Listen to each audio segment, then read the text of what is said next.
You see this key? 20 years ago, the truck this opened was the most honest machine in America.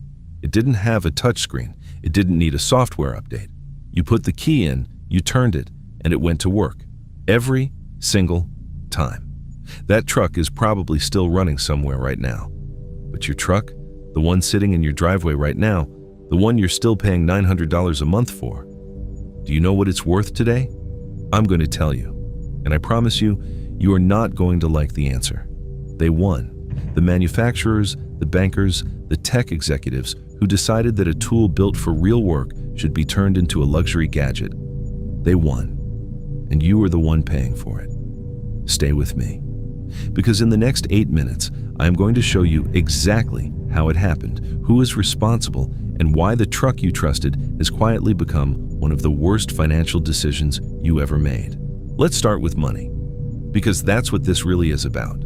7 out of the 10 fastest depreciating vehicles in America right now are pickup trucks, not luxury sedans, not exotic sports cars. Pickup trucks. The average value loss sits at nearly 39%. That means if you bought a truck for $65,000, which, by the way, is now the average transaction price for a full-size pickup in this country, you could lose over $25,000 in value within just the first couple of years of ownership. Think about that number, $25,000. That is not a rounding error. That is not bad luck. That is a transfer of wealth from your wallet directly into the pockets of the people who sold you that truck. And here is the move that should make every truck owner furious.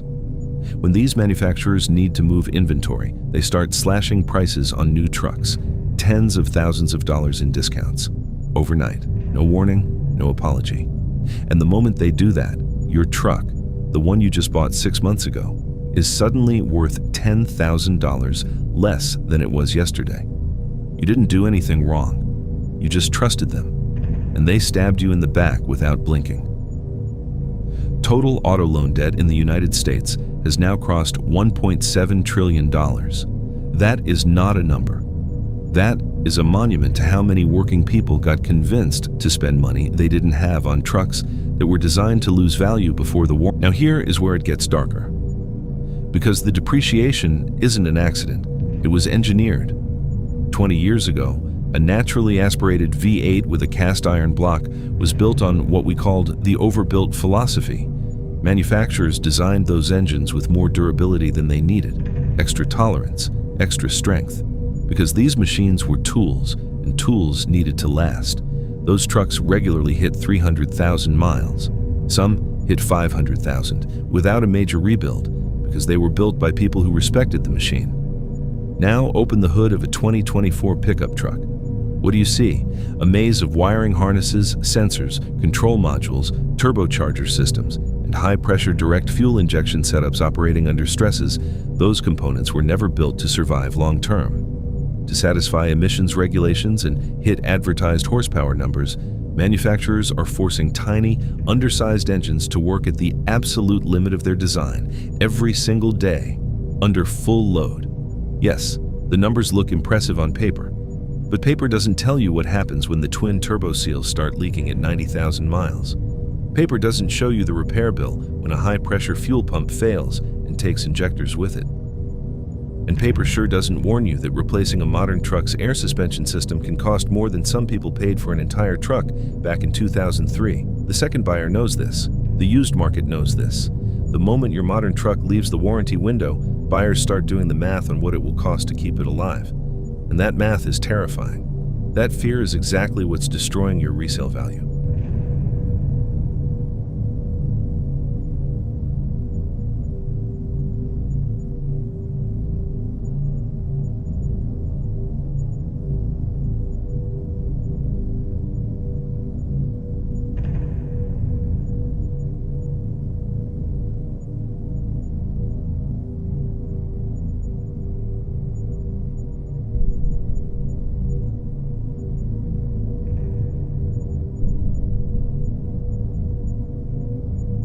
Let me be specific, because these aren't opinions. These are patterns. Ford.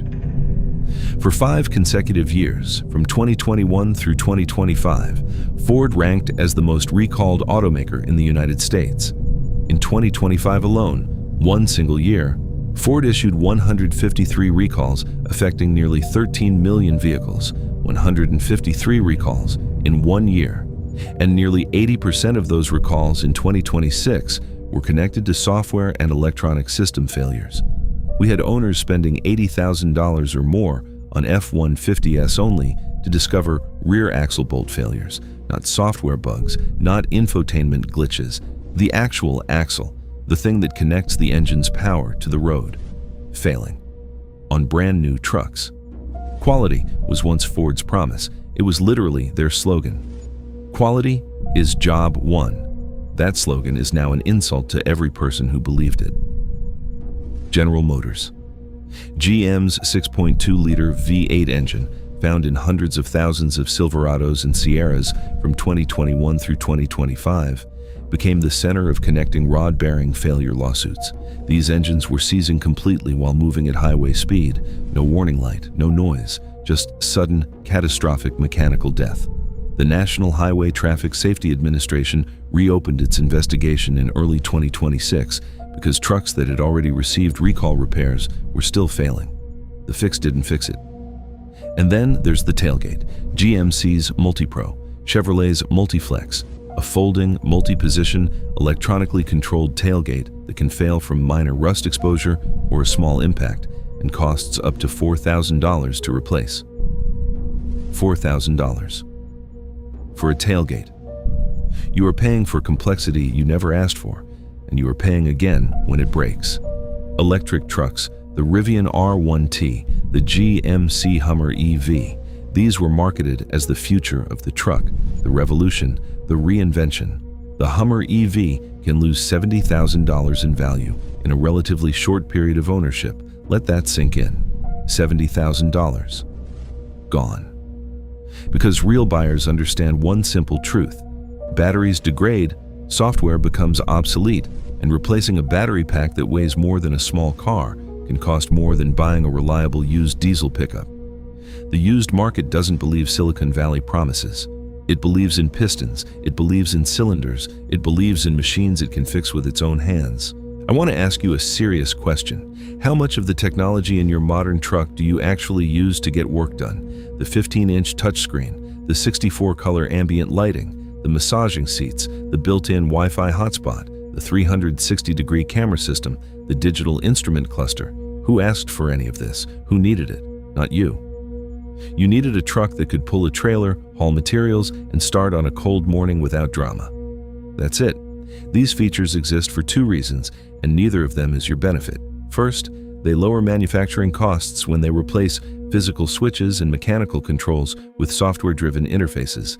Second, they justify price increases that extract an extra $20,000 to $40,000 from buyers who get convinced that more screens means more truck. But here's the part they never put in the brochure. When a manufacturer stops supporting software updates after 10 years, and they all do, your expensive, complicated truck can start experiencing system failures that can't be repaired. Not because the engine is worn out, not because the frame is rusted, but because the computer system that controls everything has been abandoned. And it gets worse. Modern vehicles built since around 2018 are collecting data about you around the clock. GPS location history, braking patterns, speed records, conversations through built-in microphones. That data has reportedly been sold to insurance companies who use it to raise your premiums.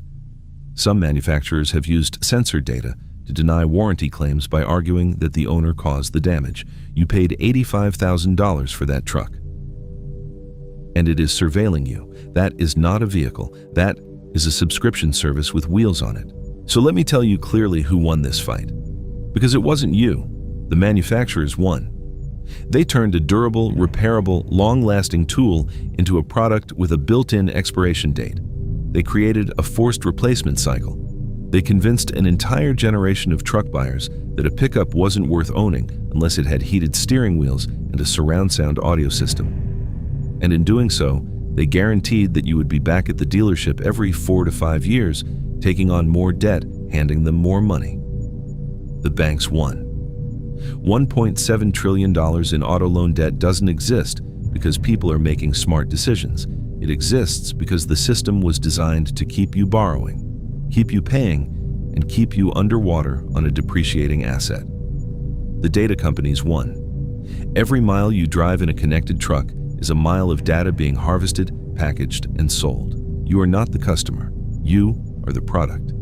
And meanwhile, the old trucks, the beat-up, simple, cast-iron, naturally aspirated workhorses from the 1980s, 90s, and early 2000s have stopped depreciating. Many are going up in value because the people who understand mechanics know what a real machine looks like.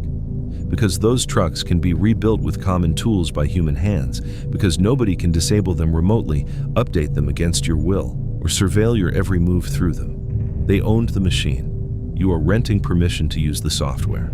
Here is what I want you to do right now. If you own an older truck, a simple one, a mechanical one, the kind you can actually fix yourself, do not let anyone talk you into trading it. Do not let a salesman tell you it's outdated. Do not let a commercial make you feel like you're missing out. That truck is not outdated. That truck is free. If you are thinking about buying a new truck, I am begging you, do the math before you sign, not on the monthly payment, on the total cost, on what it will be worth in 3 years, on what it will cost when the warranty ends and the first major electronic failure hits, on what you are actually buying. Because a truck should be the most honest machine you ever own. It should start. It should work. And 20 years from now, it should still be doing both. The people who built these modern trucks don't believe in that anymore. But we do.